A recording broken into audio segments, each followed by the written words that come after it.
Aiwa silks, Kasaragod, Kanhangad, Mangalore. നിങ്ങൾ നമ്മുടെ നാടുകളിൽ ചില പ്രശ്നങ്ങൾ വരുമ്പോൾ പൊതുജനം ഒന്ന് ഇളകുമ്പോൾ രാഷ്ട്രീയ പ്രവർത്തകർ ഓടുന്നത് കണ്ടിട്ടുണ്ട്, രാഷ്ട്രീയ നേതാക്കന്മാർ ഓടുന്നത് കണ്ടിട്ടുണ്ട്.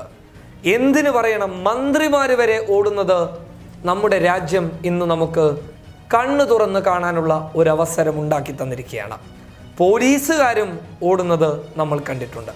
പക്ഷേ ഒരു ഗവർണർ ഓടുന്നത് നിങ്ങൾ കണ്ടിട്ടുണ്ടോ? അതും കേരളത്തിലെ ഗവർണർ. കേരളത്തിൻ്റെ ചരിത്രത്തിൽ ആദ്യമായി ഒരു ഗവർണർ പേടിച്ചോടിയിരിക്കുകയാണ്. പൊതുജനങ്ങൾ ഗവർണറെ പേടിപ്പിച്ചിരിക്കുകയാണ്.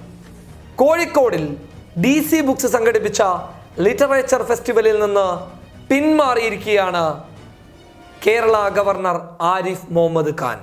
സംഘപരിവാറിൻ്റെ പുലിക്കുട്ടി.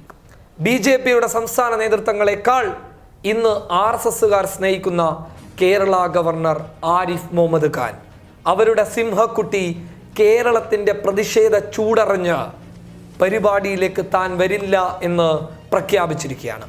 ഇതുമായി ബന്ധപ്പെട്ട് എന്തുകൊണ്ടാണ് ആരിഫ് മുഹമ്മദ് ഖാൻ വരാത്തത് എന്ന് അദ്ദേഹത്തിൻ്റെ സുരക്ഷാ ഉദ്യോഗസ്ഥരോട് ചോദിച്ചപ്പോൾ അവിടെ നിന്നും ലഭിച്ച മറുപടി എന്ന് പറയുന്നത്, ആരിഫ് മുഹമ്മദ് ഖാൻ പരിപാടിയിൽ വന്നു കഴിഞ്ഞാൽ പൊതുജനം ഒരുപാട് ചോദ്യങ്ങൾ ചോദിക്കും, അല്ലെങ്കിൽ പൊതുജനം ഇളകി മറിഞ്ഞേക്കാം, അത് അദ്ദേഹത്തിൻ്റെ സുരക്ഷയെ ബാധിക്കും എന്നുള്ളതാണ് സുരക്ഷാ വൃത്തങ്ങൾ നൽകിയിട്ടുള്ള മറുപടി.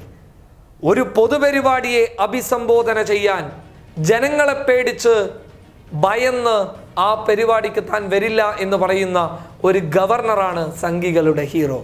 എന്നാൽ ഞങ്ങളുടെ ഹീറോ അങ്ങനെയല്ല.